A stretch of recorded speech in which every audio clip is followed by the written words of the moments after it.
আসসালামু আলাইকুম ওয়া রাহমাতুল্লাহি ওয়া বারাকাতুহু। আলহামদুলিল্লাহি রাব্বিল আলামিন ওয়াস সালাতু ওয়াস সালামু আলা রাসূলিল কারীম ওয়া আলা আলিহি ওয়া সাহবিহি আজমাইন। আজকের আলোচনায় আমাদের রয়েছে গত আলোচনার জের ধরে যে পাপের প্রভাব জাতির ঐক্যে। একটা জাতি সমাজবদ্ধভাবে বাস করে,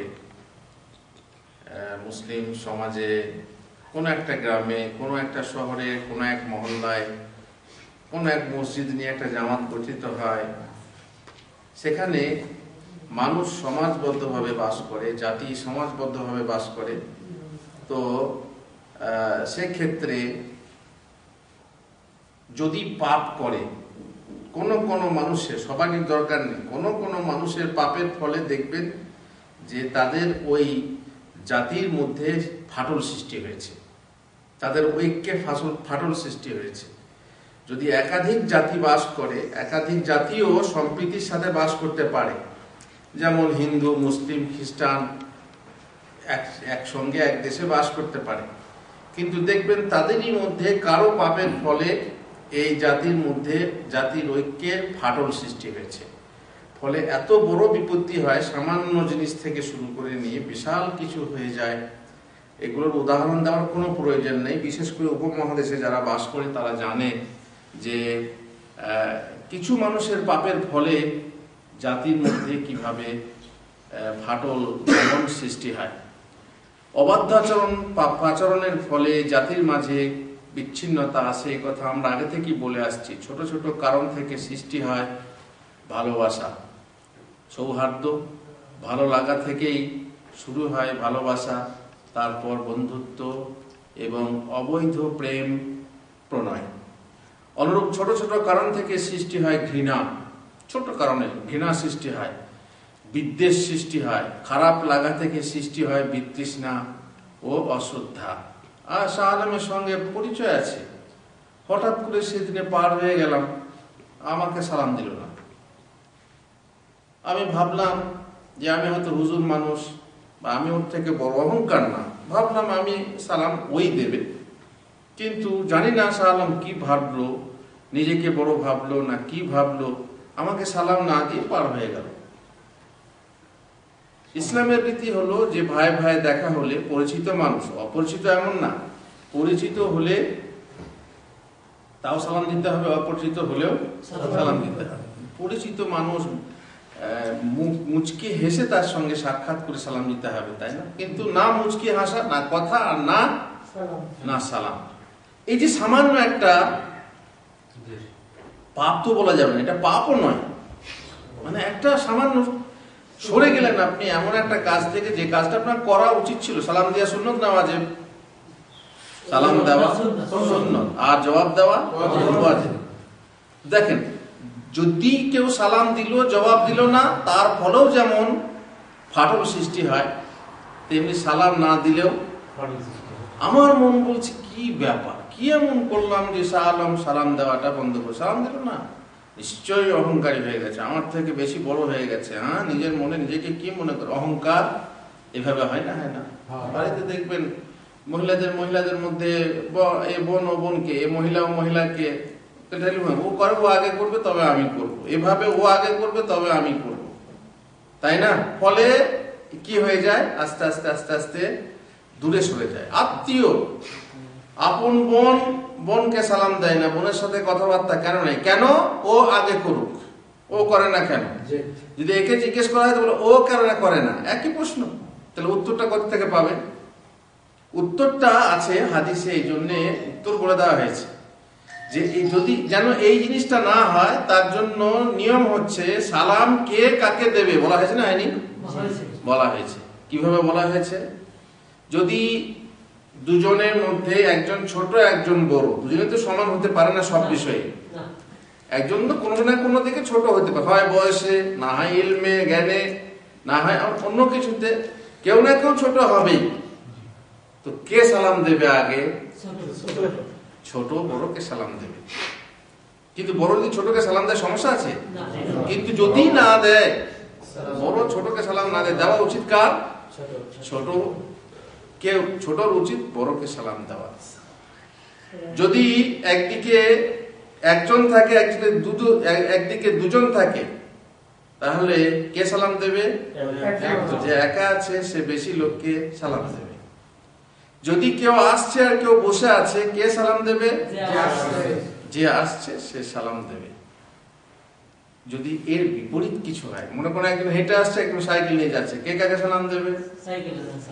সাইকেলওয়ালা যে হেঁটে যাচ্ছে বা আসছে তাকে সালাম দেবে। এটাই হচ্ছে ইসলামী রীতি। এর বিপরীত করলেই, এই যে বললাম, সামান্য এই জিনিসটা থেকে মনের ভিতরে ফাটল সৃষ্টি হবে। যেমন বট গাছের বীজ, বটের বীজ যেমন, যেখানে পাখি সেই ফল খেয়ে নেয়, পেটেও হজম হয় না, যেখানে পায়খানা করে, আর সেখানে সেই বিল্ডিং এর ফাটলে যদি গিয়ে পায়খানা করে দেয়, সেই ছোট্ট একটা বীজ সেখান থেকে এমন একটা গাছ বের হয় যে বিল্ডিং এ ফাটল সৃষ্টি করে। এই সামান্য জিনিস সালাম দিল না, সামান্য ছোটখাটো, দেখবেন যে ফাটল সৃষ্টি করেছে। এইভাবে মিলন কি হয়ে যায়? বিচ্ছিন্ন হয়ে যায়, একে অপরকে কথা বলা বন্ধ হয়ে যায়। আজকে সালাম দেওয়া বন্ধ হলো, কালকে কথা বলা বন্ধ হয়ে যায়, তারপরের দিনে তাকিয়েও দেখেন না, তারপরের দিন আবার দেখলে মুখ ভ্যাংচায়, তার মানে বাস ঘৃণ্য হয়ে গেছে। তারপরে কি হয়? গীবত শুরু হয়। হিরণের কাছে গিয়ে বলছে, আমি বলছি দেখো সালামে কেমন অহংকারী, হ্যাঁ সালাম সেদিন দেখাও, সালামও দিল না, তাহলে গীবতটা বাড়ছে না আস্তে আস্তে। তারপর যদি ওই খবর আবার শাহ আলম হিরণ আবার শাহ আলমকে পৌঁছে দেয়, তাহলে কি অবস্থা হবে? চুগলিতে হয়ে পৌঁছে গেল, চুগলি হয়ে গেলে তারপরে সে আবার আমার কাছে, হ্যাঁ আপনি হুজুর মানুষ, আপনি ইন্ডিয়ার মানুষ, আমার জন্য কি বলেন, এই অমক তমক করতে করতে আবার চলে গেল দেশ বিদেশের খবর। এইভাবে মানুষ বেড়ে যায়, এইভাবে মানুষের সাথে সম্প্রীতি নষ্ট হয়ে যায়। আর জাতির ঐক্যে এমন এক পর্যায়ে গিয়ে পৌঁছে যে জাতির মাঝে ফাটল সৃষ্টি হয়, মুসলিমদের মাঝে ফাটল সৃষ্টি। বহু উদাহরণ আছে। সামান্য সালামের জন্য না দেওয়ার ফলে একে অপরকে অপবাদ দেওয়া সৃষ্টি হয়ে যায়, পরস্পর শত্রুতা হয়ে যায়, পরস্পর বিরুদ্ধে সমালোচনা করার পর্যায়ে পৌঁছে, নচেত সেখান থেকে সৃষ্টি হয় বিচ্ছিন্নতা, সংহতির ফাটল, আপোষের মতভেদ থাকতে পারে, তারপরে শত্রুতার পর্যায়ে পৌঁছে দেওয়া উচিত না। আপনার সঙ্গে আপনার মতভেদ থাকতে পারে।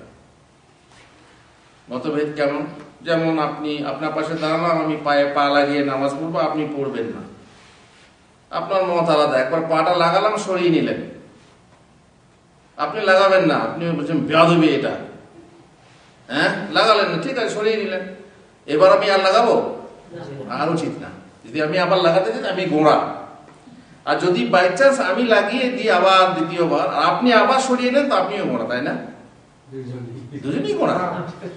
ও গোড়া নিজের রায়, এও গোড়া নিজের রায়। না এইরকম না। এরপরে যে পা লাগাই না, ও আমক ও তমক, ও হ্যাঁ বাস, ওর পিছনে নামাজ হবে না বলে দিল, রফাদান করে বা করে না, নিয়ে শেষকালে এমন এক পর্যায়ে যে শেষকালে দেখবেন আপনার বিচ্ছিন্নতা সৃষ্টি না। মতভেদ থাকতে পারে, কিন্তু সেই মতভেদ যেন শত্রুতায় পৌঁছে না দেয়। আপনার সব থেকে কাছের মানুষ যার কাছাকাছি সবসময় থাকে, আপনার স্ত্রী, তার সঙ্গে আপনার মতে মেলে সব বিষয়ে মতে মেলে, তবুও বিছানা আলাদা হয়? মতভেদ থাক, কিন্তু বিছানা আলাদা করো না। এই জন্য স্ত্রীকে বলা হয়েছে তোমার স্বামীর সঙ্গে যা হবে হোক, কিন্তু বিছানা ত্যাগ করো না। আর এই জন্য বিছানা ত্যাগ করাটা, বিছানা থেকে আলাদা করে দেওয়াটা একটা শাস্তি, তাই না? বিছানা ত্যাগ করে দেওয়াটা, বিছানা আলাদা করে দেওয়াটা একটা শাস্তি। মতভেদ হতে পারে, কিন্তু যেন বিছানা ত্যাগ না হয়। মতভেদ হতে পারে, কিন্তু তার মধ্যে যেন এমন পার্থক্য সৃষ্টি না হয় যে আপনার থেকে আমি আলাদাই হয়ে গেলাম, বিচ্ছিন্ন। তার আগেই ঘর থেকেই বিচ্ছিন্ন হতে হবে। কোনোদিন আপনি দুনিয়ায় চলতে পারবেন না যদি আপনার মতভেদের কারণে শত্রুতা সৃষ্টি হয়। স্ত্রী শত্রু হয়ে যাবে সবার আগে, তাই না? আল্লাহ মুস্তাআন। আপনি বলছেন ঢাকা, ও বলছে খুলনা, তাই না? আপনি বলছেন কালো, ও বলছে না সাদা। বহু বিষয় আপনি দেখবেন। তো এর জন্য যে পার্থক্য হয়ে শত্রু হয়ে যাবে তা নয়। এই জন্য হাদিসে আছে, জানেন, রাসূলুল্লাহ সাল্লাল্লাহু আলাইহি ওয়াসাল্লাম বলেছেন লা ইয়াফরুকু মুমিনুন মুমিনা ইন কারিহা মিনহা খুলুকান রাদিয়া মিনহা আখার। সহি মুসলিমের হাদিস, রাসূলুল্লাহ সাল্লাল্লাহু আলাইহি ওয়াসাল্লাম বলছেন, কোন ইমানদার পুরুষ যেন কোন ইমানদার স্ত্রীকে ঘৃণা না করে। বিয়ে হয়েছে, সেও ইমানদার, তুমিও ইমানদার, কোনো বিষয়ে হয়তো তোমার পছন্দ হচ্ছে না, কোনো কাজ পছন্দ হচ্ছে না, সে হয়তো বেশি ঘুমায়, এ কাজে ঢিলেমি করে, ইত্যাদি ইত্যাদি, হুকুম তামিল করতে একটু শৈথিল্য করে, তো তার জন্য ঘৃণা করো না। এর জন্য তোমার মতে মিলছে না বলে, তোমার সাথে মতে মিলছে না বলে তুমি তাকে ঘৃণা করো না। কি করো? ইনকারে হামিনহা খুলুকান রাদিয়া মিনহা আখার। কারণ স্ত্রী তার একটা বডি, তার একটা মন, একটা আস্ত মানুষ, তার কিছু ঘৃণা করলে কিছুকে তুমি ভালোবাসবে। দেখবে সবাই কিন্তু সব দিকে খারাপ হয় না, একদিকে খারাপ তো একদিকে ভালো। তো যে দিকটা ভালো আছে সেই দিকটা নাও, পজিটিভ দিকটা নাও, নেগেটিভ দিকটা বাদ দিয়ে তার সঙ্গে সংসার করো। সবাই তাই তো করে, তাই না? এই জন্যই তো সবারই স্ত্রীরা আছে। আর সবাই যদি নেগেটিভ দিকটা, খালি নেতিবাচকটাই হয়, ইতিবাচকটা বাদ দেয়, কেউ সংসার করতে পারবে? অসম্ভব। এই জন্য যে কি বলে ইংরেজিতে কম্প্রোমাইজ না কি বলে, একটু সমঝোতার সাথে, মানে মেনে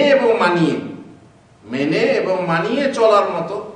আচ্ছা ঠিক আছে, তো মেনে নিতে হয় কাকে? স্ত্রীকে। কিন্তু অনেক সময় দেখা যেত, আমি বারবার বলি, দেখবেন সংসারে ঝামেলা যদি হয়, স্বামী স্ত্রী দুজনের মন হচ্ছে এক, তাহলে সেই সংসার সুখের সংসার, তাই না?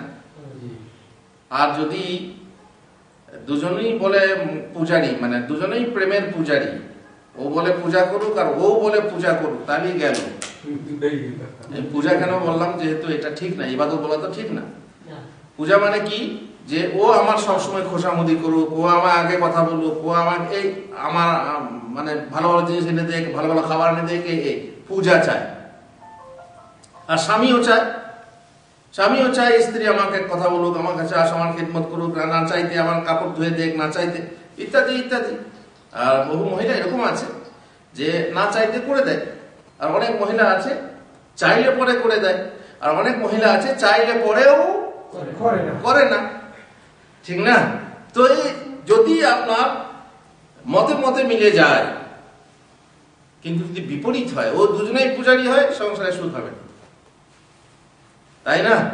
আবার যদি দুজনেই এর বিপরীত হয়, যে এও পূজারী ও পূজারী, তার মানে পূজা চায় না, পূজা করতে চায়, এও করতে চায় ও করতে, তাও ভালো, মত মিলে গেল, তাই না?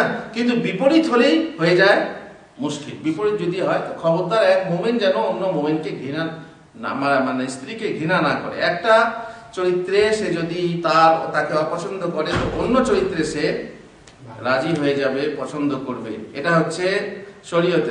তাহলে কি হবে?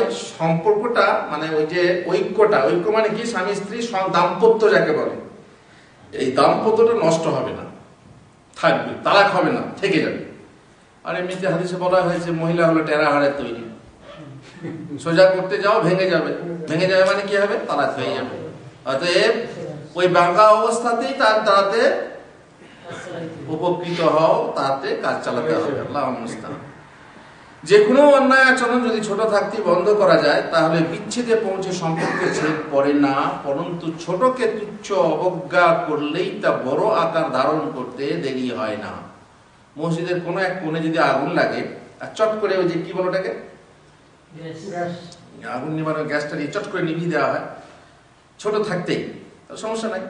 আর যদি দাঁড়িয়ে একটু দেখি একটু বড় হোক, তখন আর পারবেন না। বট গাছের কথা বললাম একটু আগে, বট গাছটা যখন ছোট দেখলেন যে বেরিয়েছে মাত্র, তখন যদি টেনে ছিঁড়ে ফেলে দেন, তাহলে সমস্যা হয় না। কিন্তু আজ কয়েক বছর পর বা এক বছর পর কি কয়েক মাস পর ছিঁড়তে যান, পারবেন না, তখন সে তার আকার ধারণ করে ফেলেছে।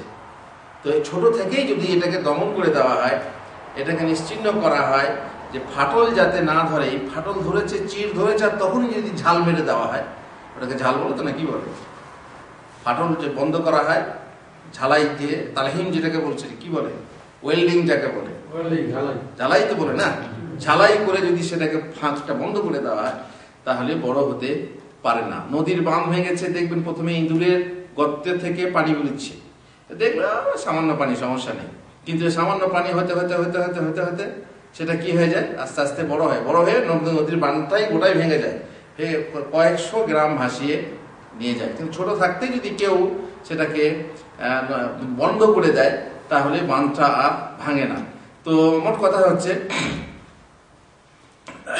হাদিসে কোনো অপরাধ বা পাপের কথা নির্দিষ্ট করে বলা হয়নি, তবুও অভিজ্ঞরা জানেন যে ভালোবাসার সংসারে যে কোনো ধরনের অপরাধ, অন্যায়, পাপ, অবজ্ঞা, ত্রুটি সৃষ্টি করে ঠুনকো কাঁচে চিট ধরায়, এটা নিশ্চয়ই জানবেন। অতএব ছোট কাউকে ভাবলে হবে না।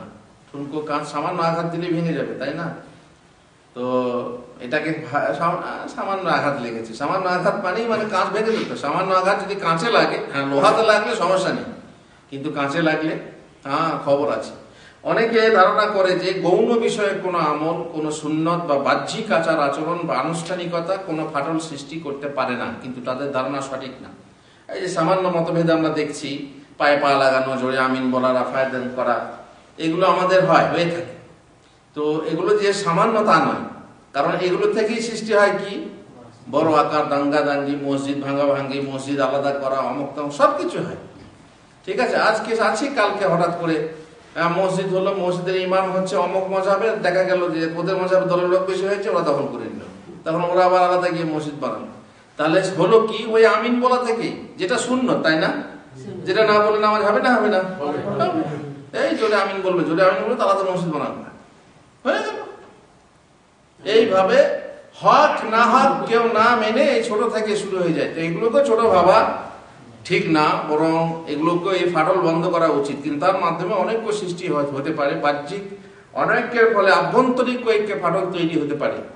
যে অন্তরে ঠিক থাকলেই হবে, বাইরে যা করছো করো, এরকম অনেকে বলে। কিন্তু বাহ্যিকে যেটা মত পার্থক্য হয়, সেটা কিন্তু ভেতরেও অন্তর সৃষ্টি করে। দলিল নেবেন, নোমান বিন বাশির বলেন, আমি রাসূলুল্লাহ সাল্লাল্লাহু আলাইহি ওয়াসাল্লামকে বলতে শুনেছি, লা তুসাউউন্না সুফুফাকুম আও লা ইউখালিফান্নাল্লাহু বাইনা ওয়ুজুহিকুম। এটা বলতেন রাসূলুল্লাহ সাল্লাল্লাহু আলাইহি ওয়াসাল্লাম কাতারে দাঁড়িয়ে, নামাজের কাতার বাঁধতেন। আর এখান থেকে জামাতি সিস্টেম এর ট্রেনিং। মসজিদে আমরা জামাতি একজনকে ইমাম বানাই না? ইমাম আর মুক্তাদি, রাষ্ট্রনেতা আর রাজা আর প্রজা, এইভাবে মানে আমির থাকবে, আর আমিরের নেতৃত্বাধীনে লোক থাকবে, সবাই মেনে চলবে। এর ট্রেনিং হচ্ছে কোথায়? মসজিদে, নামাজের জামাতে। তো এখানে দাঁড়িয়ে তিনি বলতেন যে তোমরা অবশ্যই নিজেদের কাতার জরুর সোজা করে নাও, নচেত আল্লাহ তোমাদের মুখমণ্ডলের মধ্যে বিভেদ সৃষ্টি করে দেবেন। মুখমণ্ডলের মধ্যে বিভেদ সৃষ্টি করবেন। অন্য বর্ণনায় আছে রাসূলুল্লাহ সাল্লাল্লাহু আলাইহি ওয়াসাল্লাম আমাদের কাতারগুলি এমন ভাবে সোজা করতেন যেন তিনি এর দ্বারা তীর সোজা করছেন। তীর সোজা করতে হয় না? চেঁচে ছুলে সেটাকে সোজা করা হয়। এই তীর সোজা করছেন যেন। তিনি তাতে পবিত্র থাকতেন যতক্ষণ না তিনি জানতে পারতেন যে আমরা তার কথা বুঝে ফেলেছি, তার মানে সোজা হয়ে দাঁড়িয়ে গেছি। একদিন তিনি বাইরে এলেন, তারপর মুয়াজ্জিন তাকবীর দিতে উদ্যত হচ্ছিল, এমন সময় একটি লোকের উপর তার দৃষ্টি পড়লো, যার বুক কাতার থেকে আগে বেরিয়েছিল। কাতার তো এইভাবে থাকবে, তো একটা লোক বাইরে, মানে কাতার থেকে সামান্য আগিয়ে আছে, তার বুকটা কাতার থেকে বাইরে বেরিয়ে আছে। তো তিনি বললেন, ইবাদাল্লাহ লা তুসাউউন্না সুফুফাকুম আও লা ইউখালিফান্নাল্লাহু বাইনা ওয়ুজুহিকুম। আল্লাহর বান্দারা, তোমরা নিজেদের কাতার সোজা করে নাও, মানে কাতারে সোজা হয়ে দাঁড়াও, এটা টানাবাঁকা হয়ে গেছে, নচেত তোমাদের মুখমণ্ডলের মধ্যে আল্লাহ বিভিন্নতা ও বিভেদ সৃষ্টি করে দেবেন। বিভেদটা কিসে হলো তাহলে? বিভেদটা হলো কিসের? মানে সামান্য কাতার থেকে সামনে গেল, আর এখান থেকেই মনে মনে বিভেদ সৃষ্টি। আরো উদাহরণ আছে। অর্থ হলো তোমাদের চেহারায় আকৃতি বদলে দেবেন, অথবা তোমাদের মাঝে বিদ্বেষ সৃষ্টি করবেন। তোমাদের মধ্যে হিংসা হবে, বিদ্বেষ হবে, শত্রুতার জন্ম নেবে, আর অনিবার্য পরিণত হবে অনৈক্য, অশান্তি, দ্বন্দ্ব, কলহ, অধঃপতন। যখনই একটা মানুষ আগে বাড়িয়ে দাঁড়াবে, তখন পাশের মানুষগুলো দেখবে যে ওটা আগে বেড়ে গেছে, তাদের মনে কিছু সৃষ্টি হবে না? হবে না? অবশ্যই সৃষ্টি। আগে দাঁড়ালো কেন? অকারণে। হ্যাঁ, কোনো কারণ আছে যে পেছনে আমার ওই যে আমুদ যাকে বলে, অনেক সময় দেখবেন লাইনে আমুদ থাকে, তো একটু সামনে দাঁড়াতে হয়, না হয় দাঁড়ানো যায় না, সেটা আলাদা কথা। কিন্তু অকারণে কেউ যদি খামখাতে সামনে দাঁড়ায়, তো নিশ্চয়ই মানুষের মনে প্রশ্ন সৃষ্টি হবে, এবং কেন এই করতে গিয়ে নিশ্চয়ই সুধারণার আগে কুধারণাটাই মানুষ করবে। আগে দাঁড়ানোর কারণ কি? এই হলো ছোট জামাত থেকে বড় জামাতের জন্য মক্ষম তরবিয়ত ট্রেনিং, সুশৃঙ্খল সুসংহত জীবন যাপনের প্রারম্ভিক অনুশীলন। আবু দাউদ ও ইবনে হিব্বানের এক বর্ণনায় আছে, একদা আল্লাহ রাসূল সাল্লাল্লাহু আলাইহি ওয়াসাল্লাম লোকদের প্রতি অভিমুখ করে বললেন, তোমরা তোমাদের কাতার সোজা করো, নচেত আল্লাহ অবশ্যই তোমাদের হৃদয়ের মাঝে পরস্পর সম্প্রীতি বিদ্বেষ নষ্ট সৃষ্টি করবেন। তার মানে তোমাদের হৃদয়ে কি হয়? তাহলে বোঝা গেল বাইরের কাজ দিয়েও হৃদয়ের প্রভাব পড়ে, এবং বাইরের কাজে কোনো মতপার্থক্য থাকলে যে হৃদয়ে মতপার্থক্য হবে না তা নয়, বরং হৃদয়েও মতপার্থক্য হবে। এই জন্য বলা হয়েছে যে যারা বিজাতির অনুকরণ করে, এটা বাহ্যিক কাজে করছি, আমাদের অন্তরে নেই, কিন্তু বাহ্যিক কাজে করতে করতেই একদিন না একদিন ভিতরে মিশে যাবে, ভালোবাসা জমবে, তখন তোমরা এক হয়ে যাবে। এই জন্য বলা হয়েছে মান তাশাব্বাহা বিকওমিন ফাহুয়া মিনহুম, যে ব্যক্তি যে জাতির অনুকরণ করবে সে তাদেরই দলভুক্ত।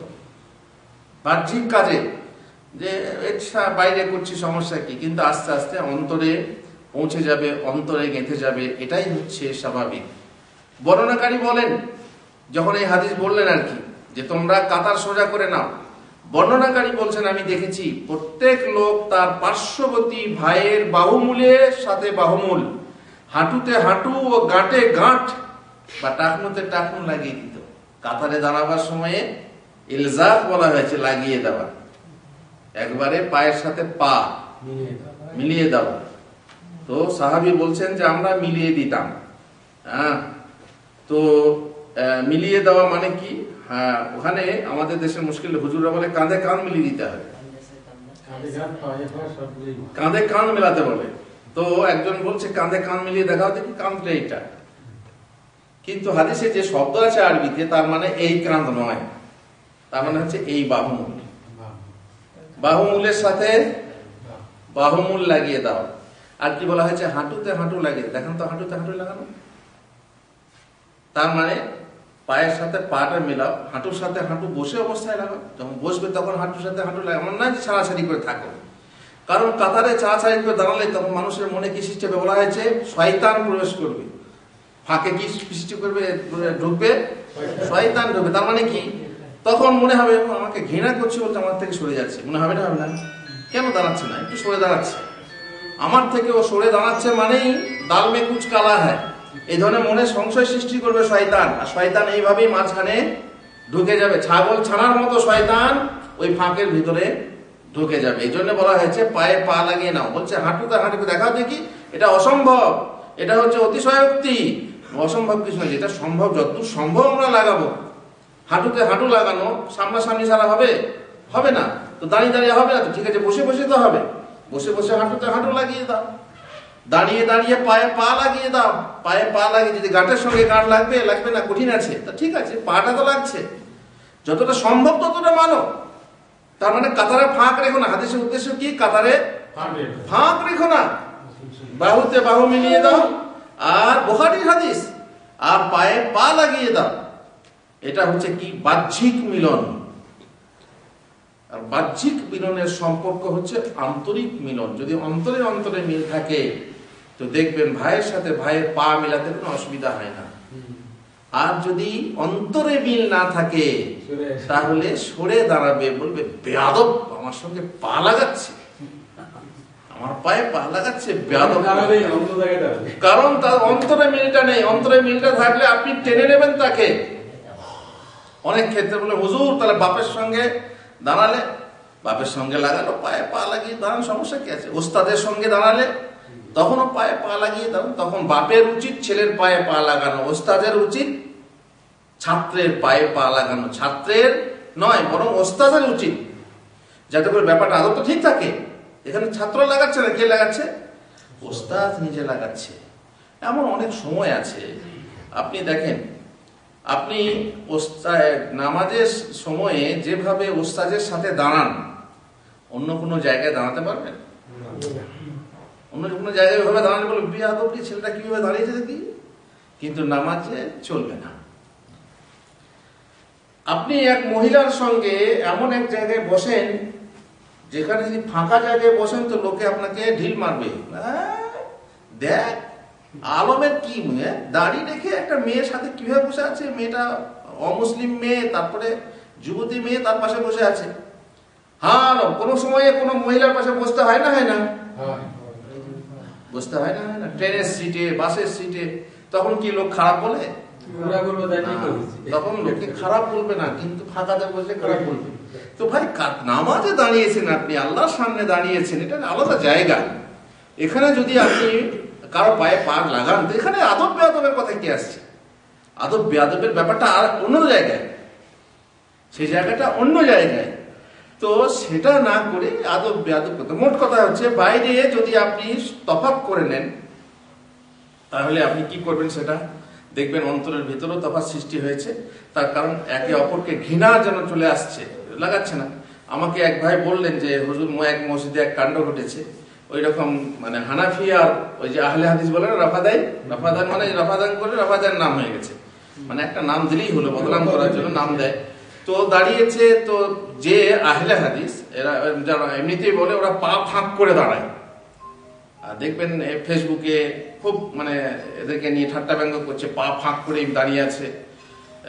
তো পা ফাঁক করে দাঁড়ানোর মানে হচ্ছে কি, যতটুকু ফাঁক দরকার পায়ে পা লাগিয়ে দাঁড়ানো ততটুকু, তার মানে এইভাবে নয়, এইভাবে দাঁড়ালে পড়তে অসুবিধা হবে।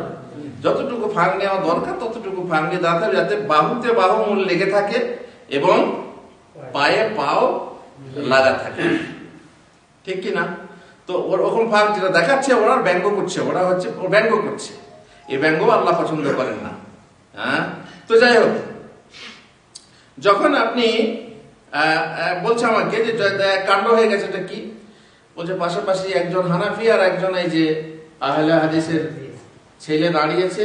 আহলে হাদিস আবার নতুন আহলে হাদিস, এই নতুন মশলা শিখেছে, পায়ে পা লাগিয়ে দাঁড়াতে হয়, আর পড়েছে হানাফির ছেলের কাছে।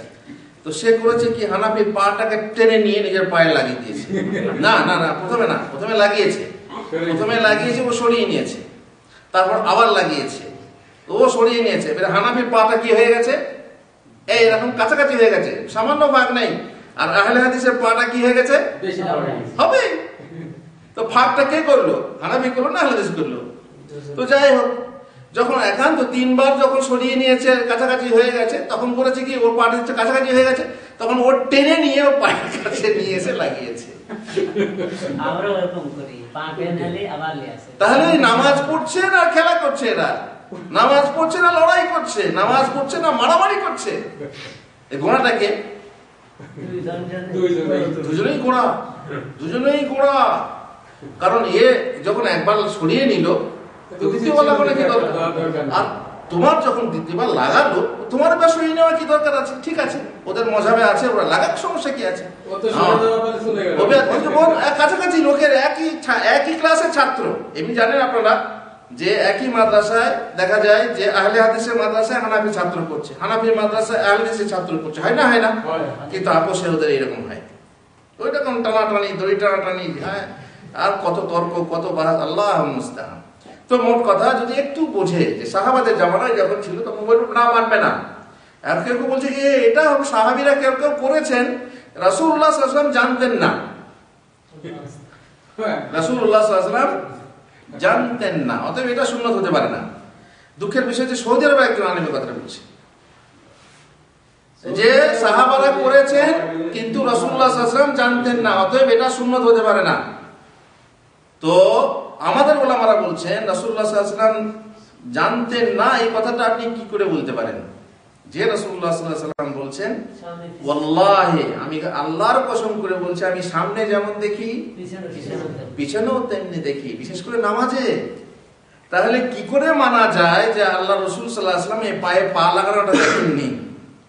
আর পায়ে পা লাগানো যদি বেয়াদবি হয়, আল্লাহ তাআলা নবীকে সতর্ক করেননি যে সাহাবীরা বেয়াদবি করছে, এদেরকে মানা করো যেন পায়ে পা না লাগিয়ে দাঁড়ায়? এরকম কিছু ঘটেছে নাকি? সুতরাং এটা সুন্নাত, সাহাবীদের সুন্নাত প্লাস রাসূলুল্লাহ সাল্লাল্লাহু আলাইহি ওয়াসাল্লামের মৌন সম্মতি আছে, এটা সুন্নাত। রাসূল সাল্লাল্লাহু আলাইহি ওয়াসাল্লাম দেখেছেন, কারণ কসম করে বলছেন আমি দেখি, তারা নিশ্চয়ই তিনি দেখেছেন, মৌন সম্মতি দিয়েছেন, পায়ে পা লাগিয়ে ঘন হয়ে দাঁড়াতে। তবে হ্যাঁ, ঠাসাঠাসি করে, ভেড়াভেড়ি করে, মারামারি করে, টানাটানি করে নয়, সম্প্রীতির সাথে, ভালোবাসার সাথে। এতে ভালোবাসা সৃষ্টি। আর বললাম না, মনের ভিতরে যদি থাকে মিল, তাহলে বাইরে মিল থাকবে, নচেত নয়। আসলে সাহাবাগণ ব্যাপারটা বুঝেছিলেন, তাই অনুরূপ আমল করেছিলেন এবং রাসূলুল্লাহ সাল্লাল্লাহু আলাইহি ওয়াসাল্লাম তাদের সেই আমলে মৌন সমর্থন জানিয়েছিলেন। তিনি জেনেছিলেন বাইরের এবং কিঞ্চিত ভিন্নতা, বাইরের এই কিঞ্চিত ভিন্নতা, এই সামান্যতম তফাৎ দেহ থেকে দেহের অল্প দূরত্ব প্রত্যেকের হৃদয়ে ফাটল সৃষ্টি করতে পারবে। আর এই জন্য তিনি বিভিন্ন শব্দে উক্ত বিষয়টিকে গুরুত্ব সহকারে বর্ণনা করেছেন এবং কার্যত তা সাহাবাগণের আমলে পরিণত করার সার্বিক চেষ্টা করেছেন যে তোমরা ঘন হয়ে দাঁড়াও, গায়ে গা লাগিয়ে দাঁড়াও, পায়ে পা লাগিয়ে দাঁড়াও। বারা ইবনে আযিব রাদিয়াল্লাহু আনহু বলেন, রাসূলুল্লাহ সাল্লাল্লাহু আলাইহি ওয়াসাল্লাম নামাজের কাতারের ভিতরে ঢুকে এক প্রান্ত থেকে অন্য প্রান্ত পর্যন্ত চলাফেরা করতেন এবং আমাদের বুকে ও কাঁধে হাত দিতেন, অর্থাৎ হাত দিয়ে কাতার ঠিক করতেন আর বলতেন, লা তাখতালিফু ফাতাখতালিফা কুলুবুকুম, তোমরা বিভেদ করো না, কাতার থেকে আগে পিছিয়ে হইও না, নচেত তোমাদের অন্তররাজ্যেও বিভেদ সৃষ্টি হবে। বাইরের রাজ্যে যদি বিভেদ সৃষ্টি করো, বাইরের অঙ্গে যদি বিভেদ সৃষ্টি করো, বাইরের অঙ্গরাজ্যে যদি বিভেদ সৃষ্টি করো, তাহলে ভিতরে অন্তররাজ্যেও বিভেদ সৃষ্টি হবে। শয়তান মুসলিমের শত্রু, সেই শ্রেণী ছোট ছোট ফাটলের সুযোগ গ্রহণ করে বড় ভাঙন সৃষ্টি করতে পারে। একজন নামাজি যখন পাশের নামাজির গায়ে গা না লাগায় অথবা লাগাতে সরে যায়, তখন শয়তান উভয়ের মনে কুমন্ত্রণা দেয়, দেখ ও তোকে ঘৃণা করে, তাই তো তোর গায়ে গা লাগালো না অথবা সরে গেল। কারো কারো মনে কুমন্ত্রণা দেয়, দেখ ও কত বড় বেয়াদব, তুই এত বড় মানুষ আর ও ছোট হয়ে তোর গায়ে গা বা পায়ে পা লাগিয়ে দেয়। হ্যাঁ, এর মনে ফুসমন্ত্র দেয়, দেখ তোকে ছোট ভাবছে। ফলে নামাজের ভিতরে মানসিক দ্বন্দ্ব শুরু হয়ে যায়। নামাজ পড়তে আল্লাহ স্মরণ করবে কোথায়, আপোষে তাদের মনের ভিতরে বিদ্বেষ নিয়ে টানাটানি শুরু হয়ে যায়। হতে হতে এক পর্যায়ে তার বিদ্বেষ ও শত্রুতার দ্বার প্রান্তে গিয়ে উপনীত হয়। আর সেটা বললাম যে মসজিদ ভাঙা, জামাত ভাঙা, মসজিদ আলাদা করে দেওয়া, হ্যাঁ দরকার নেই। এরা তো বলে দেয়, ঘোষণা করে দেয়, এখানে আমিন বলবে, এখানে আসবে না, পায়ে পা লাগাবে তো এখানে আসবে না, যাও দিয়ে নতুন করে মসজিদ বানা। আল্লাহুল মুস্তাআন। শয়তানের এই চক্রান্ত অনুধাবন করে মহানবী সাল্লাল্লাহু আলাইহি ওয়াসাল্লাম বলতেন, আকিমুস সুফুফ ওয়া হাযু বাইনাল মানাকিব ওয়া সুদ্দুল খালাল ওয়া লিনু বিআইদি ইখওয়ানিকুম ওয়া লা তাযারু ফুরুজাতিল লিশ-শায়তান ওয়া মান ওয়াসালা সাফফান ওয়াসালাহুল্লাহ ওয়া মান কাতাআ সাফফান কাতাআহুল্লাহ। তোমরা কাতারগুলি সোজা করে নাও আর পরস্পরের বাহুমূলকে বাহুমূলে মিলিয়ে নাও, বাহুমূলকে বাহুমূলে কি করো, মিলিয়ে নাও, লাগিয়ে নাও। কাতারের ফাঁক বন্ধ করে নাও। ফাঁক বন্ধ করতে হলে কি করতে হবে, গায়ে গা পায়ে পা লাগাতে হবে না, হবে না। তোমাদের ভাইদের জন্য হাতের বাজু নরম করে দাও। এই বাজুটা কি করতে নরম করতে হবে, একেবারে শক্ত করতে না, একটু নরম করো, একটু কি করো, নরম করো, যেন ও লাগাচ্ছে। দেখবেন অনেক সময় ভিড়ে আসে একেবারে বসে আছে, তো প্যান্ট পরে বসে আছে, তো পাটাকে এমন ফাঁক করে রাখে যে আমার পা এ হয়ে যায়, এইভাবে সংকীর্ণতা চলে আসে। না, তুমি উভয় নরম করার চেষ্টা করো, পাটাকে সংকীর্ণ করার, নিজের পাটাকে কন্ট্রোলে রাখার চেষ্টা করো। এ নয় যে পাটাকে বাড়িয়ে নিলে তো ওর গায়ে গিয়ে লাগলো। এইগুলো হচ্ছে বেয়াদবি। নিজে কন্ট্রোলের মধ্যে রাখবে সবকিছুই, যাতে অপরের কষ্ট না হয়। লিনু বিআইদি ইখওয়ানিকুম ওয়া লা তাযারু ফুরুজাতিল লিশ-শায়তান। শয়তানের জন্য ফাঁক রেখো না। আর শোনো, যে ব্যক্তি কাতারের ফাঁক বন্ধ করবে, কাতার মিলাবে, আল্লাহ তার সাথে মিল রাখবেন। আর যে ব্যক্তি কাতার ছিন্ন করবে, মানে কাতারের ফাঁক রাখবে, আল্লাহ তার সঙ্গে সম্পর্ক ছিন্ন করবে। কি সুন্দর হাদিস, যে হাদিস দ্বারাতে আমরা বুঝতে পারি যে বাইরের যদি মিল না রাখা হয় তো মনের মিল হবে না। আর এই জন্য অন্য হাদিসে আছে, রুসু সুফুফাকুম ওয়া কারিবু বাইনাহা। রুসু ঘন করে কাতার বাঁধো, ঘন করে, ফাঁক রেখে নয়, এবং কাতারগুলিকে পরস্পরের কাছাকাছি রাখো। ওয়া কারিবু বাইনাহা, ওয়া কারিবু বাইনাহা, কাতারগুলিকে পরস্পর রাখতে। দেখবেন অনেক সময় দেখা যায়, আমাদের মসজিদে দেখেছি যে ওখানে ইমাম দাঁড়ায়, এখানে কাতার আছে, তো মাঝের কাতারটা বাদ দিয়ে লোকে এসে এখানে দাঁড়ায়। এটা ঠিক না, নামাজ হবে না তা না, কিন্তু ঠিক হলো কি যে কাতার বাই কাতার, সামনে কাতার পড়ে গেলে তার দ্বিতীয় কাতার, তারপর তৃতীয় কাতার। এ নয় মসজিদে জায়গা আছে অতএব দ্বিতীয় কাতার ছেড়ে দিয়ে তৃতীয় কাতারে দাঁড়ালাম, এটা ঠিক নয়। কারিবু বাইনাস সুফুফ ওয়া হাযু বিল আনাক। আর ঘাড় সমূহ একে অপরের বরাবর করো। ফাওয়াল্লাযী নাফসি বিয়াদিহি ইন্নী লা আরাশ শাইতানা ইয়াদখুলু মিন খিলালিস সাফ কাআন্নাহুল হাযাফ আও কাআন্নাহুল হাযাফ। তার মানে সেই মহান সত্তার শপথ যার হাতে আমার প্রাণ আছে, কাতারের মধ্যেকার ফাঁকে শয়তানকে আমি প্রবেশ করতে দেখতে পাই যেন তা কালো ছাগলের ছানা। আল্লাহ রাসূল সাল্লাল্লাহু আলাইহি ওয়াসাল্লাম শয়তানও দেখতেন, তাই না? তো তাকে দেখানো হতো। তো তার মানে কি শয়তান সত্যিই ঢুকতো, আর শয়তান ঢুকে তাদের মধ্যে মনের মধ্যে কি সৃষ্টি করতো, যেহেতু বাইরে ফাঁক আছে মনেও ফাটল সৃষ্টি করতো। মসজিদের মাঝে এই মহান এক সুন্নতকে অনেকে অবজ্ঞা করতে পারে, যে সুন্নতকে গুরুত্ব দিয়েছিলেন মুহাম্মাদী মাদ্রাসার ছাত্রগণ, আর যে সুন্নতকে অবহেলা করার অপরাধে আজ সমাজে ও জামাতের মনে মনে মিল নেই। একই গ্রামে কত দল, কত জামাত, কত রকম ভেদ বুদ্ধি, এইভাবে অন্য বিষয়ে বাহ্যিক মতবিরোধ পৌঁছে দেয়, বিচ্ছিন্নতা, অনৈক্য, গৃহদ্বন্দ্বে, তা বলার অপেক্ষা রাখে না। সুতরাং আল্লাহর কাছেই পানা যেন আমরা এইভাবে এই সামান্য জিনিসকে বাইরে দিয়ে সামান্য পাপের কারণে ফাটল সৃষ্টি করা থেকে দূরে থাকতে পারি। রব্বানা আতিনা ফিদ দুনিয়া হাসানা ওয়া ফিল আখিরাতি হাসানা ওয়া কিনা আযাবান নার। রব্বানা যালামনা আনফুসানা ওয়া ইল্লাম তাগফির লানা ওয়া তারহামনা লানাকুনান্না মিনাল খাসিরিন। ওয়া সাল্লাল্লাহু আলা নাবিয়িনা মুহাম্মদ ওয়া আলা আলিহি ওয়া সাহবিহি আজমাইন।